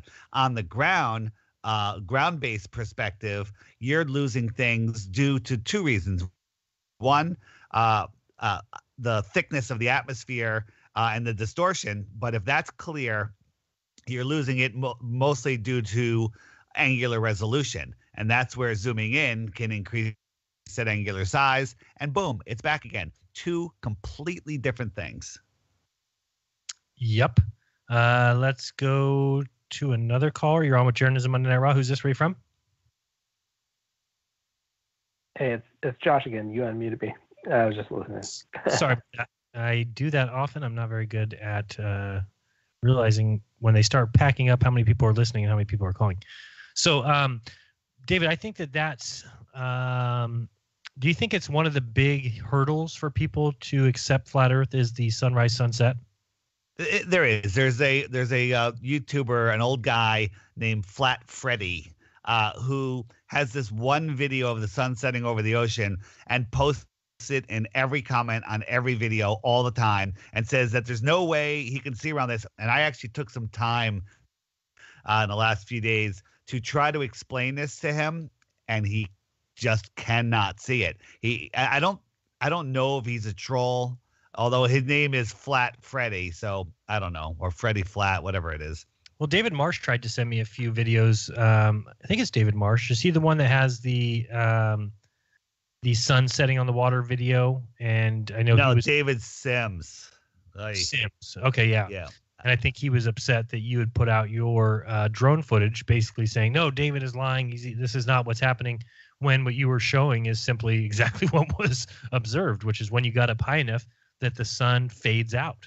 Right, and his argument was that he can film it from the ground, and I'm like, well, you're filming it from the ground, so you're going through that thick atmosphere, and you're creating your atmosphere, your ACD, right, and that's blocking the sun. I was able to get up above it because there wasn't much there that day. It was a super clear, dry, crisp day, and I was at 500 meters high. Yeah, and it's crazy that and this is how at least for me and for everyone out there listening, so you can kind of understand where we're coming from. There's so many things that you hear in the heliocentric model that are explanations from them that are just wrong and that are clearly wrong. For instance, growing up and hearing that water goes down the opposite way in each hemisphere is completely wrong. It doesn't happen. It's just something that was told to us. And again, I always say, to tell the truth, you really shouldn't have to tell lies, right? I mean, Coriolis effect, snipers. Right. I mean, which we found out, is not true. But the other thing is they actually think that when you can see further because you get higher, they say that's proof you live on a ball. And you just need to be smart enough to realize that on a flat plane, the taller you are, the further you can see. It all comes down to your viewing angle. And if you're a 6 foot tall man, you can surely see further than a 2 foot tall toddler. It's right. just you're higher up. I clearly showed that in my Reds smacking video called Reds Drone Proves the Ball. Did you see that, Jeran? I did. That. Great video. I know it's your daily affirmation video. It is. And I believe shortly after that, Reds quit busting flat Earth. What do you mean? What? I didn't hear this. He's out. Oh, he's out. No more. What? He quit. So what does he do now? He's just he's doing other things on other topics. He's out. No more flat Earth. Wow, I did not know that. Yeah. Well, I'd like to think that we drove him out. So I take full credit. No, not we, me. That was my video. I'm gonna slip we in there. Come on. Red's Drone Proves the Ball on DITRH channel. Check it out. And there you go. Beautiful video. Let's see if there is any more calls. I believe we've got one more. You're on with Jeranism Monday Night Raw. Who's this? Where are you from? You have some feedback. Listening to the show. Hello? 3 seconds. 2 seconds. 1 second. Goodbye. David, was that you prank calling the show? No, that was either Wes or Zulu One. I never get a Zulu One call. You kidding me? But Zulu One, great guy, awesome to me. I can't wait to meet everybody and see everybody again, who we've both seen 2 or 3 times or 4 times or however many times you've seen people. But it's good to see everybody again. Looking forward to it again. If you want to join us for that, that is November 15th and 16th, Denver, Colorado. Get your tickets now. If you are interested, you can go to fe2018.com. He is David Weiss. His channel is Deep Inside the Rabbit Hole, or DITRH. Lots of short videos if you're interested in those. And if you need something to put you to sleep, head over to Jeranism and check out my videos. They're a little bit longer. And I've had way too many people tell me, I love your voice. I just love to listen to it when I go to sleep. I'm like, don't tell me that. And if you're buying a ticket to the conference, you can cheat and use the code FE Podcast to get a 10% discount. Better than a sharp stick in the eye. Wow. How about that? I didn't know that. Yeah. FE Podcast.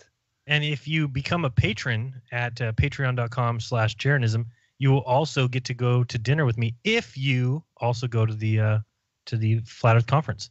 Right. Thank you, Josh from Oregon, for the idea. So join today if you need to, if you want to, if you desire to.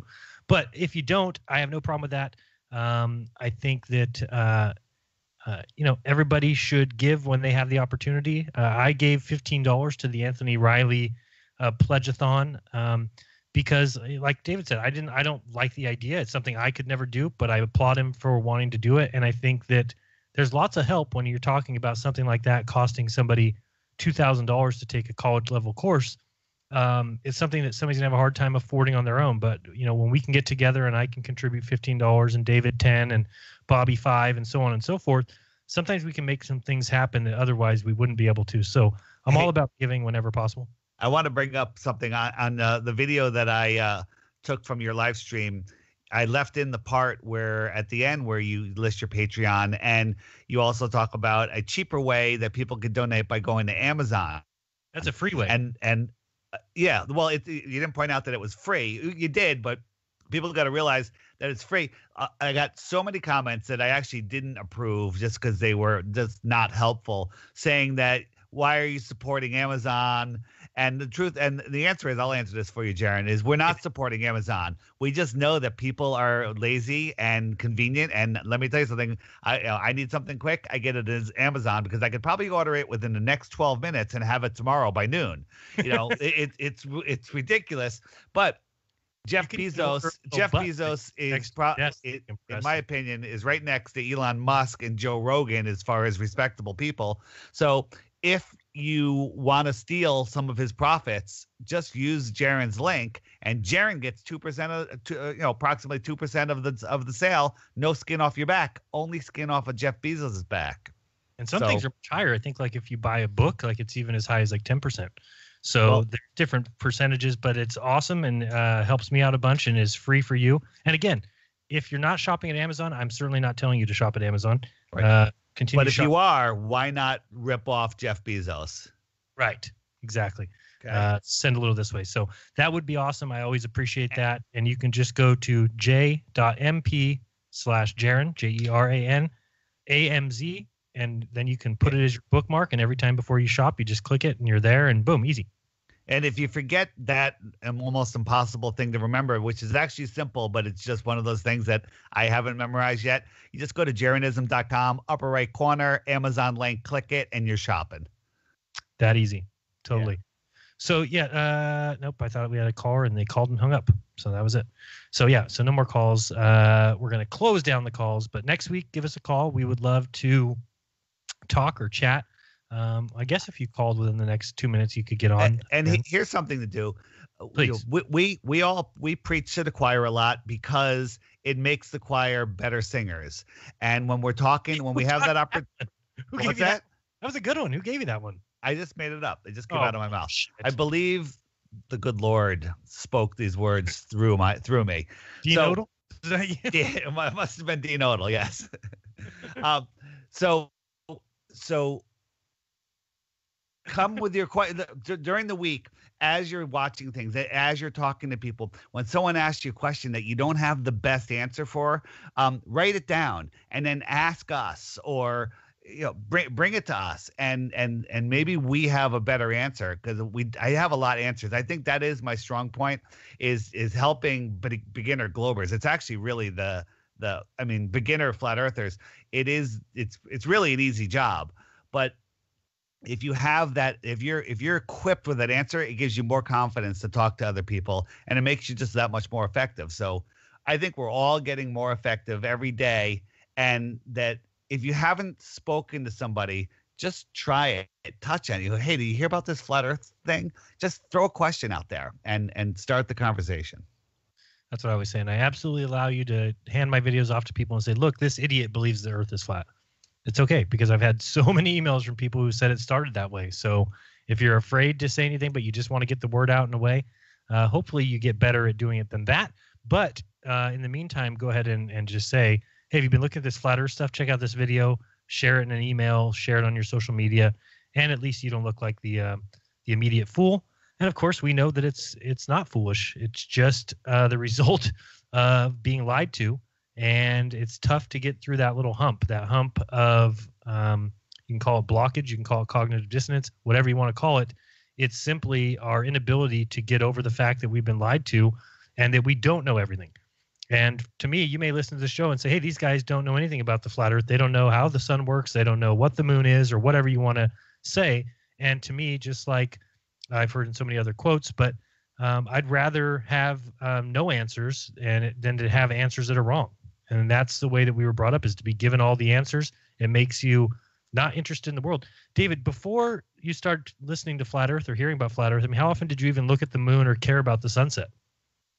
I actually did a lot of sun gazing before I was a flat earther, and I live very close to the water, so I do enjoy a good sunset and a good sunrise when the opportunity strikes. And I loved looking at the moon, but I thought I was looking at the nonsense that they told us. I really didn't think about it. I didn't look and go, that looks a lot closer. You never watched the sunset and said, I'm falling backwards at twice the speed of sound. I just knew I was falling backwards. It didn't, it had to be. It has to be. It has to be. Right. No. So that's what the great thing is that when you start hearing these flat earth videos and you get out and observe the world, that's when you become a flat earther, because things start making sense.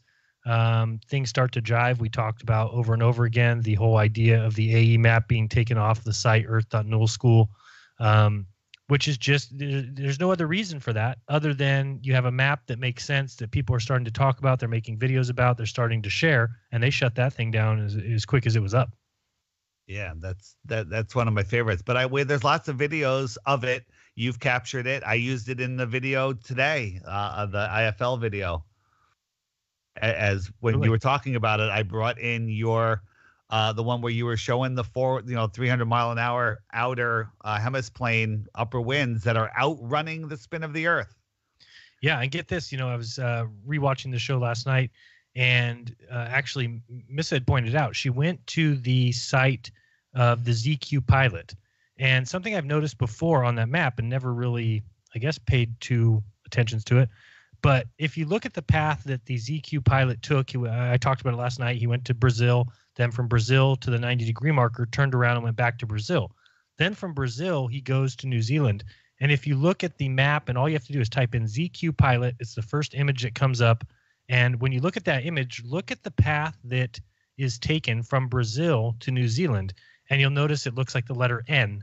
For those who can't see the screen right now, it looks like the letter N going from the tip of South America over to New Zealand. Well, I never paid attention to that. Like, why would you go up and over? But if you spin this into a flat Earth map, guess what? It's a straight shot from New Zealand, or from Brazil to New Zealand. So isn't that crazy when you see these drawings on these maps where it just doesn't make any sense? There's no reason any plane would go there until you flip it to an AE map. All of a sudden now it's a straight shot, and there's no reason why you would go any other way. Just the wind patterns on the AE map versus the globe. The wind goes on the globe, a big S curve. On the AE map, it's a perfect circle. Right. Which one makes more sense? Yeah. Yep. Thanks, guys. We'll see you again next week. Till then, kind to each other. Don't lie. Open your mind. There's peace. Peace. Later.